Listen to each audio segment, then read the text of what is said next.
Hey guys, welcome to my channel. Before we get into today's video, I wanted to take just a quick second to share with you my top 3 MaligatorMom must-haves. First on my list is tactipup.com. Now these are the collars that you see my dogs wearing in all my videos, and I personally prefer the 2-inch width. You can get them with their name embroidered on them, and I always have them at a handle. These collars are made with a cobra buckle and all metal hardware. They are incredibly durable and they are made right here in the USA. So if you're interested, check out tactipup.com and use my code MaligatorMom to save 10%. And number 2, everybody wants to know, what do you feed your dogs? Well, this is it. I feed my dogs Munster milling. Now this is a customizable kibble, so you can actually go onto their website and select additives that they will mix fresh into your bag. It's absolutely phenomenal. I add things like bacon fat, salmon oil, probiotic, and freeze-dried elk. If you're interested, use my code MaligatorMom and you will save 55% off your first custom bag. And number 3, if you are interested in online dog training videos, you definitely need to check out robertcabral.com. I have consumed a lot of online dog training videos, and Robert is by far the best. Head over to robertcabral.com, use code MaligatorMom. Hey guys, welcome back to the channel. It's me, MaligatorMom, and earlier this week I took to social media and I asked you guys for some questions to submit that would have the chance to be answered here on today's video. So that's what we're gonna do. I'm gonna bring you along with me and Riot today. We're gonna go ride the scooter. We're gonna maybe go to the park and just run some errands. And while you join me on my day, I'm gonna tackle some of these questions.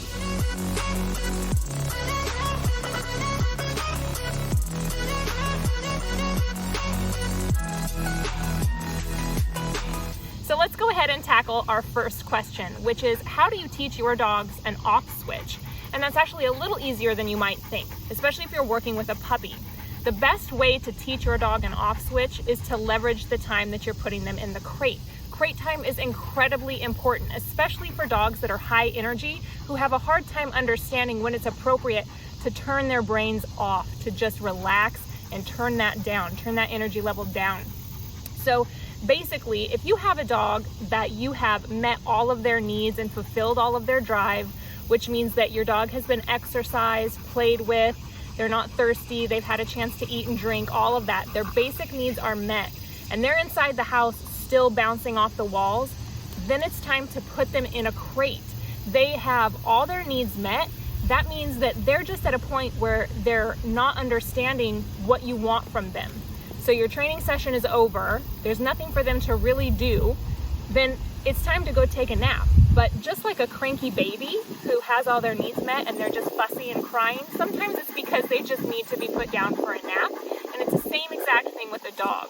So don't be fooled that Malinois have to have, hours and hours and hours of training and playtime a day. That's just simply not true. Getting them on a nice routine and structure and leveraging that crate time helps to teach them when to turn their brains off and relax and have some downtime. So that will quickly start to translate into them being able to understand when it's time for them to rest and when it's time for them to go ahead and bring the energy. So at this point, due to the structure and routine that I have in place with my dogs, they understand that when they come out and we're on the field, that's when they can be crazy and let it loose and bring the energy and the drive and have a good time.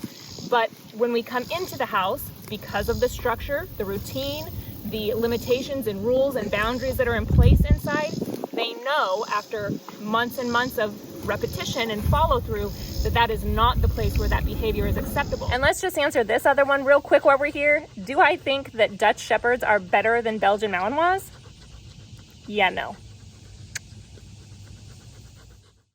This next question comes to us from someone off of Instagram. They wanted to know what were my top 3 pieces of advice for someone with a new Malinois puppy.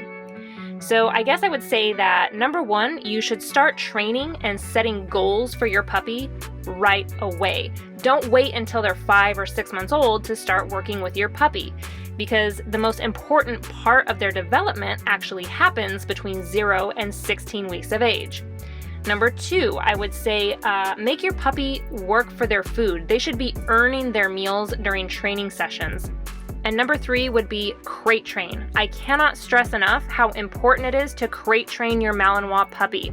So if you need some advice or help or tips on how to accomplish this successfully, I actually have an entire YouTube video dedicated just to crate training. I will drop a link down in the description of this video for that crate training video. Go check it out.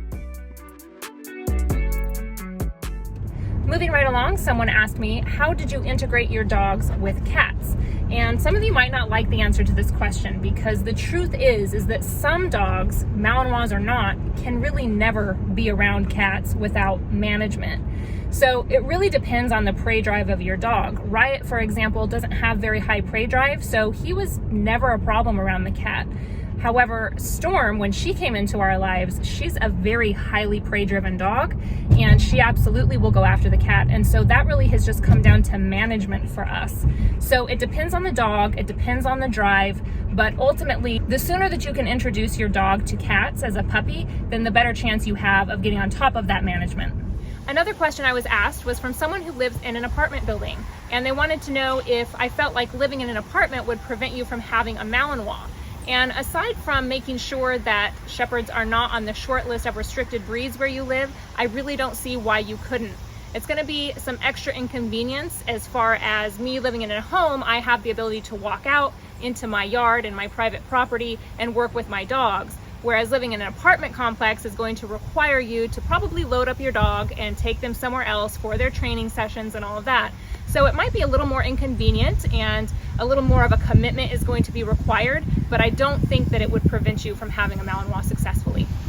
One of the most common questions that I received from you guys, which was kind of surprising to me, was what is your daily routine and structure look like for your dogs? You guys kind of want me to walk you through a day in the life of me with my dogs, and what does that look like? What is my structure? What is my routine? Rather than answer that here in short form, I think that's a fantastic idea for a future video, so stay tuned for that.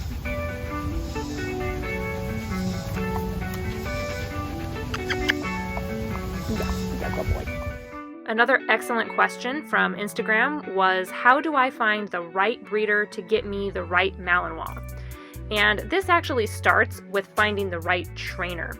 So when you've made the decision to bring a Malinois into your life, I want you to not think about trying to research breeders. Rather, I want you to research trainers. If you are buying a Malinois, then you should have training goals in mind, which means that you should be ready and prepared to work with a professional trainer. So you should be researching clubs and trainers in your area. When you connect with a trainer that you like, they will be a fantastic resource to help connect you with a breeder that they know, that they trust, that has proven workability, dogs they've probably worked with before. So kind of deconstruct this process and this thinking backwards. Start with a trainer, not with the breeder. The trainer will lead you to a great breeder.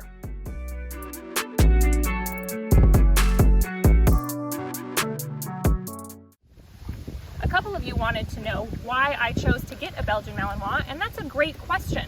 So I actually purchased my Malinois as a family protection dog. That was always the goal when I purchased Riot, and I did that because I am not someone who's a very big fan of guns. Now I know that that's controversial to say, but that's all right because I'm okay with your right to have one. I just don't want one for myself. I don't like the idea of having guns in my home. Just my personal choice. But I still wanted that extra layer of security. That's why I got the Belgian Malinois. I also had about 3 people on Instagram and a couple people on YouTube asking me questions about socialization. One person wants to know, how do you teach your dogs to tolerate and behave appropriately around other dogs? She further goes on to ask, does the breed in general not play nice with others? I also had someone asking me about, is it a good idea to take their puppy to a doggy park for socialization? So let me just kind of make a statement here about socialization in general. First, I'm going to go ahead and say that Do I think this breed in general doesn't play nice with others? No, I think that's hogwash. I think that Malinois are very capable of being very nice, social, balanced, stable dogs. All of my dogs are very social. They all get along well with other dogs. However, that's not going to be the case for every dog, and I understand that. So how do you go about preventing that and socializing your dog appropriately? Is a dog park a good idea? No, no, no, no, for the love of God, stay away from dog parks. The best way to socialize your dog is to connect with your trainer, because chances are your trainer probably has a club or a play group where you can get together with other dogs that have already been vetted and are capable of being social. They've already demonstrated that they have the ability to be social around other dogs. So this is like a safe play group. And this is exactly what I have done to socialize all of my dogs with my professional trainer, Courtney Robbins, out at Global Canine Protection Services. She puts together these social groups where we can come out and hang out with our dogs in a safe way. So if you are considering different ways to socialize your dog, I would suggest get them out in public a lot, but no, stay away from dog parks and connect with a trainer to try to find a social group that's appropriate for you and your dog.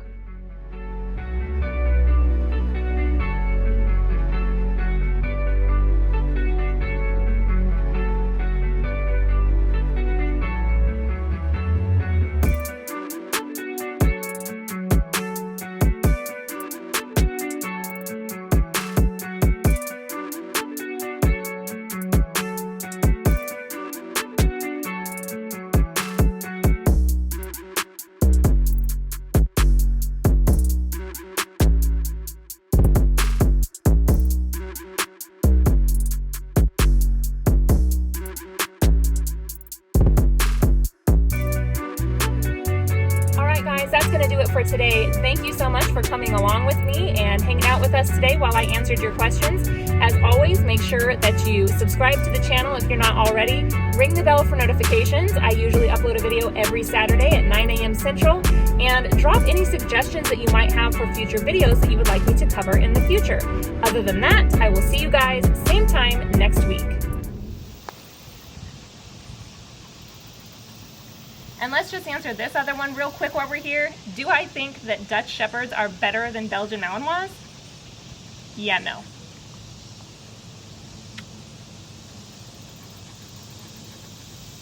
Okay, that was better. All right. Oh, that's a good one. That was a good boy. That was a good one. That was a good one. We're sitting in an ant pile, you know.